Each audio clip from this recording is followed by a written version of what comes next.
2014년 크림반도 병합 이후 러시아 경제는 무려 84% 수준으로 쪼그라들었어요. 만약 푸틴이 전쟁을 선택하지 않았다면 지금 세계 경제 지도는 완전히 달라져 있었을 거예요. 이 질문, 단순한 상상이 아니에요.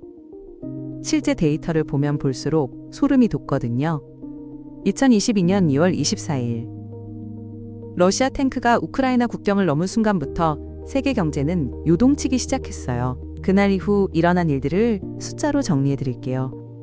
유럽의 천연가스 가격은 단 몇 달 만에 무려 8배가 폭등했어요.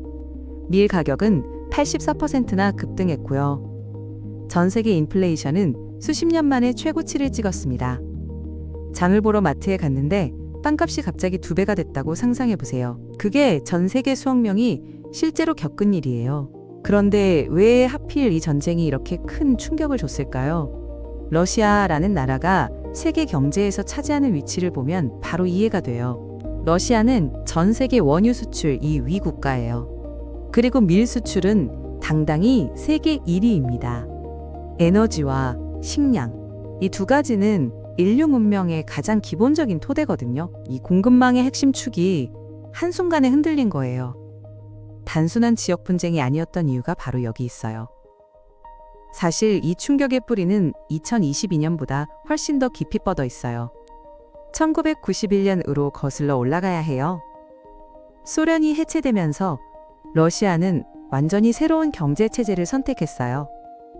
시장 경제를 받아들이고 서방 자본을 적극적으로 끌어들이기 시작했죠. 외국 기업들이 러시아에 속속 진출했고 에너지 수출 대금이 쌓이면서 러시아 경제는 성장 궤도에 올랐어요. 2000년대에는 연평균 7%대 성장률을 기록하기도 했습니다. 러시아는 글로벌 경제의 한 축으로 편입되는 것처럼 보였어요. 그런데 2014년 첫 번째 균열이 생겼어요. 크림반도 병합 이후 서방의 제재가 시작됐고 러시아 경제는 처음으로 흔들렸어요. 루블화 가치가 급락했고 외국 투자도 줄어들기 시작했거든요. 하지만 그때까지만 해도 세계 경제는 러시아와의 연결고리를 완전히 끊지 않았어요. 특히 유럽은 러시아 가스에 여전히 깊이 의존하고 있었죠. 독일은 천연가스 수입의 절반 이상을 러시아에 의존했어요. 이탈리아, 헝가리, 오스트리아도 마찬가지였습니다. 노르드 스트림이라는 해저 파이프라인이 러시아와 유럽을 직접 연결하고 있었고 이게 유럽 에너지 안보의 핵심 인프라였어요. 이 연결이 끊어졌을 때 어떤 일이 벌어지는지 2022년이 그 답을 보여줬어요. 결국 전쟁은 수십 년에 걸쳐 쌓아온 글로벌 공급망을 단숨에 무너뜨린 사건이었어요. 에너지, 식량, 금융, 어느 하나 충격을 피한 분야가 없었습니다.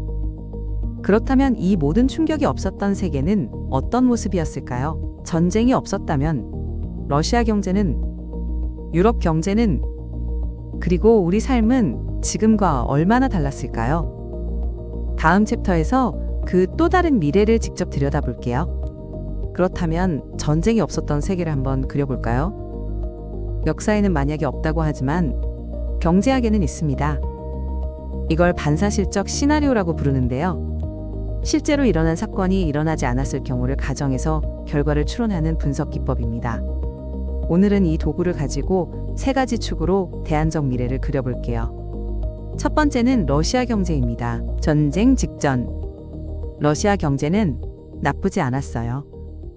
GDP 성장률은 안정적이었고 서방 자본과 기술이 꾸준히 유입되고 있었습니다. 그런데 전쟁 이후 상황이 완전히 뒤집혔죠. 루블화 가치는 단숨에 폭락했고 외국 기업 98개 이상이 러시아에서 철수했습니다. 국제금융망에서도 사실상 차단됐어요. 만약 전쟁이 없었다면 어땠을까요? 여러 경제 연구기관의 추산에 따르면 2026년 현재 러시아 1인당 GDP는 실제보다 약 82% 이상 높은 수준을 유지했을 가능성이 있습니다. 82%라는 숫자 정말 어마어마하죠. 쉽게 말해서 지금 러시아 국민 한 명이 버는 소득이 거의 2배 가까이 됐을 수도 있다는 겁니다. 서방 기술과 자본이 계속 들어오고 금융 고립도 없었을 테니까요. 수십만 명에 달하는 고급 인재들도 러시아를 떠나지 않았을 거예요. 전쟁은 러시아에게 단기적인 에너지 수익을 안겨줬지만 장기적인 성장 동력은 스스로 끊어버린 셈입니다. 두 번째는 유럽 경제입니다. 유럽, 특히 독일과 이탈리아 같은 제조업 강국들은 러시아 천연가스에 깊이 의존하고 있었어요. 그 핵심 인프라가 바로 노르드스트림이었습니다. 러시아에서 독일까지 바다 밑으로 연결된 천연가스 파이프라인인데요. 전쟁 이전까지 유럽 에너지 안보의 상징 같은 존재였죠. 만약 노르드스트림을 통한 안정적인 가스 공급이 계속됐다면 어떻게 됐을까요? 독일 공장들의 에너지 비용이 치솟는 일은 없었을 겁니다. 유럽 전역의 인플레이션도 훨씬 낮은 수준에서 관리됐을 거예요. 실제로 전쟁 이후 유럽은 러시아 가스를 대체하기 위해 미국산 액화천연가스, 즉 LNG를 대량으로 수입하기 시작했는데 그 비용이 파이프라인 가스보다 훨씬 비쌌습니다. 유럽 시민들이 난방비와 전기요금 폭탄을 맞은 건 이 때문이었어요. 전쟁이 없었다면 유럽 가게의 실질 구매력은 지금보다 훨씬 탄탄했을 겁니다. 세 번째는 글로벌 식량과 공급망입니다. 우크라이나는 세계의 빵 바구니라고 불리는 나라예요. 밀, 옥수수, 해바라기 씨유 모두 세계 최대 수출국 중 하나였거든요. 전쟁으로 흑해 항로가 막히자 아프리카와 중동의 가난한 나라들이 직격탄을 맞았습니다. 이집트, 레바논, 에티오피아처럼 밀 수입 의존도가 높은 나라들은 식량 가격 폭등으로 심각한 위기에 처했어요. 전쟁이 없었다면 우크라이나 곡물 수출은 정상적으로 이어졌을 거고 이 나라들의 식량 위기도 훨씬 완화됐을 겁니다. 이 전쟁이 단순히 러시아와 우크라이나 두 나라만의 문제가 아니었다는 걸 이 숫자들이 증명해주고 있는 거죠. 러시아, 유럽, 그리고 지구 반대편 개발도상국까지 전쟁 하나가 이렇게 넓은 범위의 경제를 흔들었습니다. 그렇다면 이 전쟁으로 가장 큰 경제적 피해를 입은 건 과연 누구일까요? 다음 챕터에서 최종 정산을 해보겠습니다. 그렇다면 이 전쟁에서 경제적으로 가장 큰 피해를 본 건 과연 누구일까요? 러시아일까요? 유럽일까요? 아니면 전혀 다른 누군가일까요? 지금부터 최종 정산을 해보겠습니다. 먼저 러시아부터 살펴볼게요. 전쟁 초기 러시아는 에너지 수익으로 짭짤한 수입을 올렸습니다. 유럽이 러시아 가스를 끊겠다고 했지만 실제로 끊기까지 시간이 걸렸거든요. 그 사이 치솟은 에너지 가격 덕분에 러시아 국고는 단기적으로 채워졌습니다. 하지만 여기서 중요한 질문이 나옵니다. 단기 수익이 장기 손실을 메울 수 있을까요? 답은 명확하게 아니오입니다. 전쟁 이후 러시아를 떠난 외국 기업만 98개가 넘습니다. 글로벌 기술 기업, 금융기관, 소비재 브랜드들이 줄줄이 철수했어요. 그리고 더 심각한 건 사람입니다. 전쟁 이후 러시아를 떠난 고학력 전문직 인력은 수십만 명에 달합니다. IT 개발자, 과학자, 엔지니어들이 조지아, 아르메니아, 독일, 이스라엘로 흩어졌어요. 이걸 경제학에서는 두뇌 유출이라고 부릅니다. 돈은 다시 벌 수 있지만 사람과 기술은 쉽게 돌아오지 않습니다. 러시아는 미래 성장 동력을 스스로 잘라낸 셈이에요. 그렇다면 유럽은 어떨까요? 유럽은 단기 충격에서는 어느 정도 회복했습니다. 하지만 그 회복 비용이 어마어마했어요. 러시아 가스 의존도를 낮추기 위해 유럽이 쏟아부은 에너지 전환 비용은 수천억 유로 규모입니다. 미국산 액화천연가스를 비싸게 사들이고 재생에너지 인프라를 급하게 확충했거든요. 여기에 더해 국방비도 폭발적으로 늘었습니다. 나토 회원국들은 GDP 대비 국방비 2% 목표를 넘어서기 시작했고 독일은 수십 년 만에 군비를 대폭 확대했습니다.